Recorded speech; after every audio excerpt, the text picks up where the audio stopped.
Imagine a regular morning in an American suburb. 1955.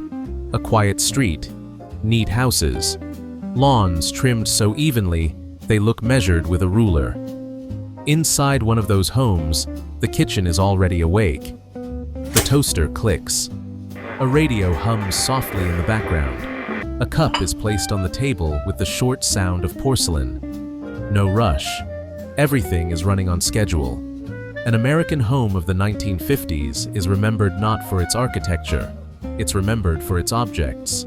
These everyday things created a feeling of order, stability, and belief in the future. Today, we're stepping inside a typical American home of the 1950s to see which objects made it so recognizable. No romance, just the way it actually looked back then. Let's start with the kitchen. In the 1950s, it was the most important room in the house.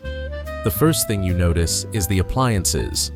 A large General Electric refrigerator in a pastel color, most often mint green or cream. It hums constantly and takes up almost an entire wall. Next to it is the stove, with rounded edges. In the 1950s, corners were intentionally made soft. It was considered safer and more modern. The handles are metal, chrome-plated. Chrome was everywhere.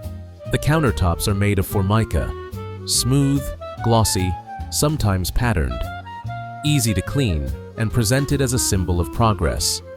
A percolator often sits on the stove. Coffee isn't made quickly in it, it slowly bubbles, filling the kitchen with its smell. Coffee is an important part of the morning ritual. The toaster works simply. Lever down, a short pause, and a sharp click as the bread pops back up.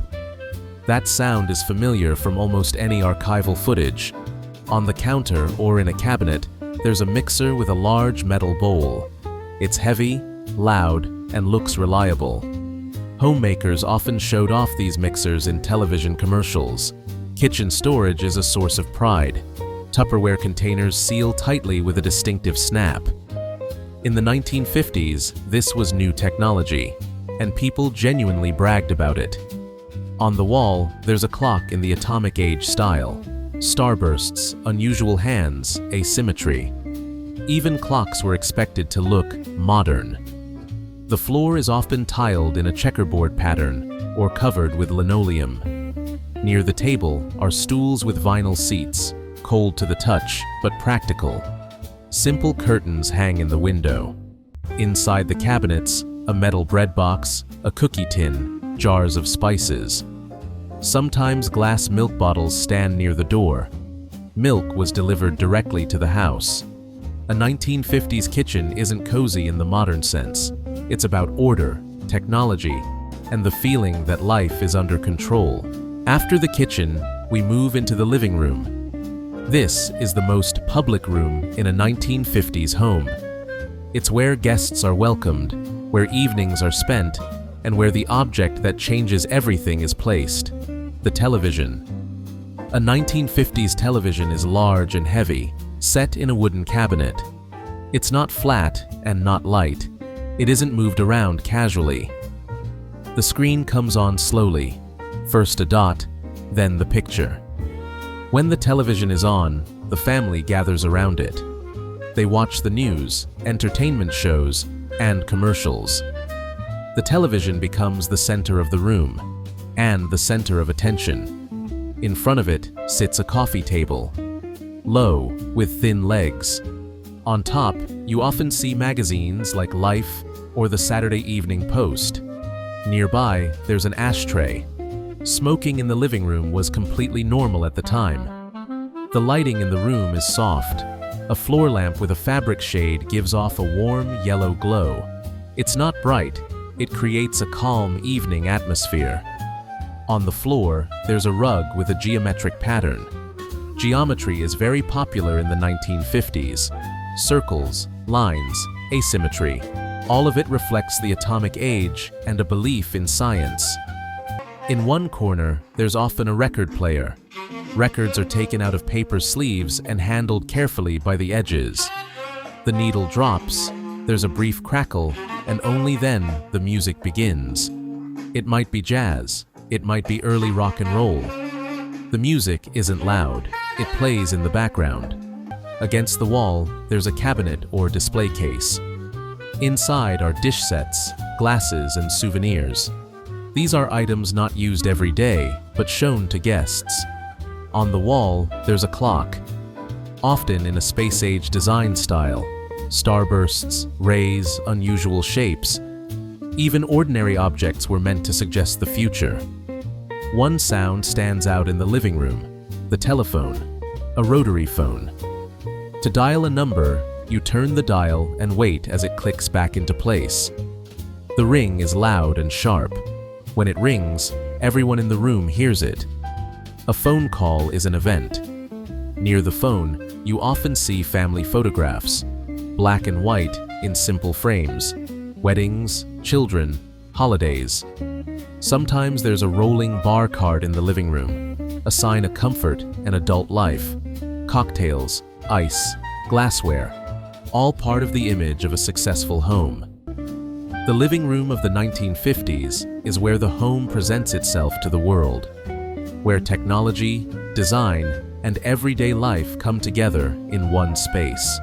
Now, let's look at the more private part of the house, the bathroom and the bedroom. A 1950s bathroom is immediately recognizable by its color: pink, mint green, light blue. Sometimes everything matches: the tiles, the sink, the bathtub, all in the same shade. The tiles are glossy, reflecting light quite harshly. The mirror is large and undecorated. Below it are neat toothbrush cups, a soap dish, and sometimes a metal medicine cabinet. On the shelves sit heavy glass perfume bottles. The scents are strong, sharp, and distinctly adult. Powder, cream, lotions, all part of the morning routine. Hair deserves special attention. In the 1950s, a hairstyle is extremely important. Curlers sit on the sink or already in the hair. The hairdryer hums loudly, almost like a vacuum cleaner. Then comes the hairspray. A visible cloud hangs in the air. In the bedroom, everything is neat. The bed is made, the bedspread pulled tight. On the nightstand, there's a clock radio. It doesn't just wake you up, it immediately plays the news or music. Closets usually have sliding doors. Clothes inside are carefully arranged: nylon stockings, shirts, robes, pajamas. For men, there's a shaving kit, brush, razor, blades. For women, combs, makeup cases, hand mirrors. A 1950s bedroom isn't a place for rest in the modern sense. It's a place of order and preparation for the day. Now, let's step outside. The backyard is an important part of an American home in the 1950s. It's an extension of the living space.